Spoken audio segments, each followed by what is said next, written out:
الرحیم السلام علیکم ڈیئر اسٹوڈنٹس. ہم نے اپنی پریویس ویڈیو میں علامہ اقبال صاحب کے بارے میں پڑھا تھا, سنا تھا اور ان کے بارے میں جانا تھا, اور میں نے آپ کو بتایا تھا ہی واز اے ایسٹرن پوئٹ. وہ مشرقی شاعر تھے اور انہوں نے اپنی شاعری سے نوجوانوں کی روح کو بیدار کیا اور ایک الگ وطن ان کے لیے بنانے کا مطالبہ کیا.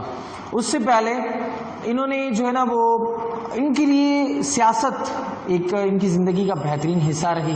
انہوں نے سیاست میں ٹیک پارٹ کیا اور یہ پنجاب لیجسلیٹو کونسل کے ممبر جو ہے بنے 1926 میں, اور 1929 تک انہوں نے اس پوسٹ کو جاری رکھا. اس کے بعد 1930 میں انہیں جو ہے نا وہ آل انڈیا مسلم لیگ کا پریزیڈنٹ بنا دیا گیا, اور اس پریزیڈینشل ٹائم میں انہوں نے پاکستان بنانے کا علیحدہ مطالبہ کیا. اور پھر اس کے بعد مطالبہ تو خیر بہت پہلے سے چلتا ہوا آ رہا تھا, اور قرارداد منظور جا کے ہوئی تھی 1940 23 مارچ کو. تو 1937 یعنی اپنے انتقال سے ایک سال پہلے علامہ اقبال ہی ڈائڈ ان 1938 21 اپریل. تو ایک سال قبل انہوں نے 1937 میں قائد اعظم محمد علی جناح کو ایک لیٹر لکھا, ایک خط لکھا. انہوں نے کہا کہ یار میں نمائندگی کر رہا ہوں ایک ایسے وطن کی, آپ کا نہیں خیال کہ اب وہ وقت آ گیا ہے کہ سندھیوں کو, بلوچیوں کو, پٹھانوں کو اور پنجابیوں کو ایک الگ مسلم ریاست کے دائرے میں لے کر آیا جائے.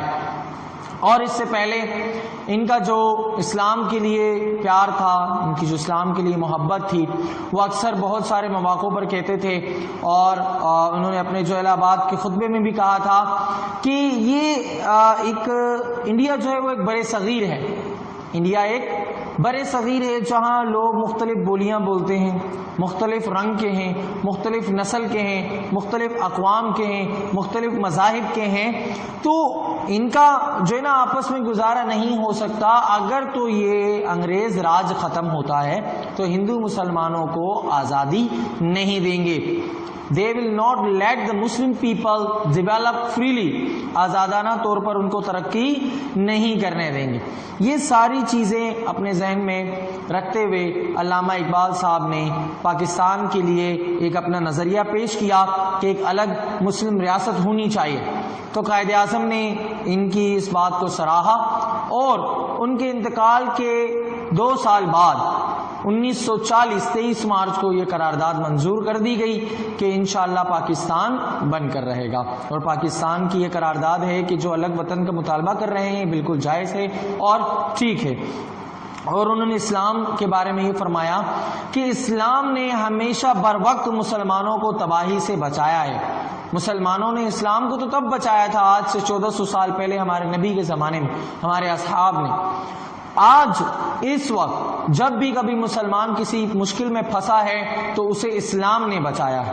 جیسے کہ اگر ہم آج اپنا عقیدہ اور ایمان قرآن مجید میں رکھتے ہیں, اس کی تعلیمات پہ رکھتے ہیں, اس پر اگر عمل پیرا ہوتے ہیں اگر, تو ہم بہت بڑی تباہیوں سے بچ سکتے ہیں.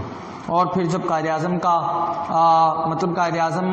کا آنا ہوا علامہ اقبال صاحب کی فوتگی پر, ان کی وفات پر, تو قائد اعظم نے تاریخی الفاظ ان کے بارے میں کہے, to me he was a friend, a great philosopher and a poet, کہ میرے لیے وہ ایک بہت اچھے دوست تھے, ایک عظیم فلسفی تھے اور ایک اچھے شاعر تھے. آج جب آل انڈیا مسلم لیگ کو پریشانی کا سامنا کرنا پڑا اس وقت, تو ایک چٹان کی مانند کھڑے ہوئے اور انہوں نے پاکستان کا مطالبہ پیش کیا. تو آج بھی ہم ان کی شاعری پڑھتے ہیں, ان کی شاعری سے جو ہمیں انسپریشن ملتا ہے, جو موٹیویشن ملتا ہے, وہ آج تک کوئی شاعر ہمیں نہیں دے سکا جو ملک و ملت کے بارے میں, ملک و ملت کے لیے, قوم و ملت کے لیے شاعری اپنی لکھ کر چلے گئے. ہم ہمیشہ ان کے لیے دعا گو رہتے ہیں کہ اللہ انہیں کروٹ کروٹ جنت نصیب کرے. اور جو ہے آپ کو یہ لیکچر بھی سمجھ میں آیا ہوگا. آئی ہوپ دیٹ انشاءاللہ نیکسٹ لیکچر میں آپ سے ملاقات ہوگی. اپنا بہت سارا خیال رکھیے گا. اللہ حافظ.